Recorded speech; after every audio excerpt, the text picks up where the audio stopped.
তবে কি বেজেই গেছে তৃতীয় বিশ্বযুদ্ধের দামামা? ইসরায়েলি হামলার ভয়ানক জবাব দিয়ে ইরান নিজেই দৃশ্যপটে হাজির। মধ্যপ্রাচ্যের ক্ষমতার দ্বন্দ্বে বৃহত্তর সংঘাতের আশঙ্কা। নেতানিয়াহুর দেশকে মানচিত্র থেকে মুছে দিতে এবার বদ্ধপরিকর মধ্যপ্রাচ্যের সুপার পাওয়ার ইরান। বিশ্বমোড়ল যুক্তরাষ্ট্র পরম মিত্র ইসরায়েলের ব্যাপারেও তাই রয়ে শয়ে কথা বলছে।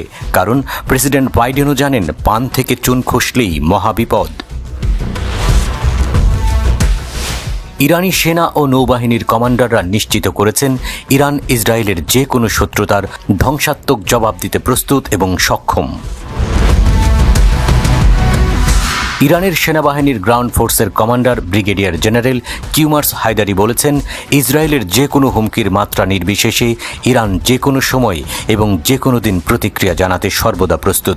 তিনি নেতানিয়াহু প্রশাসনকে হুঁশিয়ার করে দিয়ে বলেছেন যে কোনো আক্রমণের জন্য ইরানের প্রতিক্রিয়া 14 এপ্রিলের মতোই নিষ্পত্তিমূলক এবং শক্তিশালী হবে। ইরান এ প্রতিক্রিয়ার মাধ্যমেই তার জনগণকে রক্ষা করবে এবং তাদের মর্যাদা ও সার্বভৌমত্ব রক্ষা করবে। বছরের পর বছর ধরে শক্তি সঞ্চয় করেছে ইরানের সশস্ত্র বাহিনী, যে কোনো পরাশক্তির সাথে টক্কর দিতে সক্ষম IRGC। হায়দারি জানিয়েছেন, ইরানের সশস্ত্র বাহিনী তাদের জেনারেল কমান্ডারের অধীনে সুসংহতভাবে কাজ করছে। ইরানের নৌবাহিনী আরও এক ধাপ এগিয়ে ইসরায়েলকে শিক্ষা দিতে তারাও ওঁত পেতে রয়েছে। ইরানের নৌবাহিনীর deputy commander admiral Hamza Ali Kaviani বলেছেন, ইরানি সশস্ত্র বাহিনী সর্বোচ্চ যুদ্ধের প্রস্তুতিতে রয়েছে। তিনি পুনর্ব্যক্ত করেন, ইরান তার সার্বভৌমত্বের যে কোনো লঙ্ঘনকে ধ্বংসাত্মক প্রতিক্রিয়া দিয়ে মোকাবেলা করবে এবং দেশটির স্থল, নৌ এবং বিমান সক্ষমতা তাদের সর্বোচ্চ পর্যায়ে রয়েছে। কাওয়ানি দেশের স্বাধীনতা ও সার্বভৌমত্ব বজায় রাখার দায়িত্বের উপর জোর দিয়ে প্রকাশ করেছেন, ইরানের নৌবাহিনী তার স্বার্থ রক্ষার জন্য ইরানের মুক্ত জলসীমায় উপস্থিত রয়েছে। কাওয়ানি বলেছেন, ইরানের সক্ষমতা অত্যন্ত ধ্বংসাত্মক এবং যে কোনো শত্রু যে আমাদের আক্রমণ করার কথা চিন্তা করে তারা এর জন্য অনুতপ্ত হবে। এই কর্মকর্তাদের হুঙ্কার কি ফাঁকা বুলি আর কাগুজে বাঘ, নাকি আসলেই ইরানের সেনাবাহিনী বিশ্বের অন্যতম সেরা? সমরবিদেরাও বলছে, IRGCর সামরিক সক্ষমতা এতটাই বেড়েছে, ইসরায়েলকে কাঁপিয়ে দেওয়ার মতো সামর্থ্য তাদের রয়েছে, বলেছে তেহরান।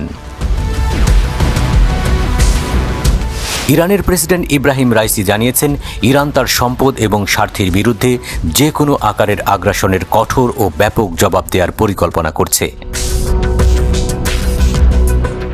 কাতারের আমির তামিম বিন হামাদ আল থানির সাথে এক টেলিফোন আলাপে এই হুঁশিয়ারি উচ্চারণ করেন প্রেসিডেন্ট রাইসি। ইব্রাহিম রাইসি দাবি করেছেন, আগ্রাসীকে শাস্তি দেওয়ার লক্ষ্যে ইসরায়েলে চালানো অপারেশন ট্রু প্রমিস সফলভাবে পরিচালিত হয়েছে। তিনি বলেছেন, আমরা দৃঢ়ভাবে ঘোষণা করছি যে ইরানের স্বার্থের বিরুদ্ধে ক্ষুদ্রতম পদক্ষেপ অবশ্যই বেদনাদায়ক প্রতিক্রিয়ার মুখোমুখি হবে।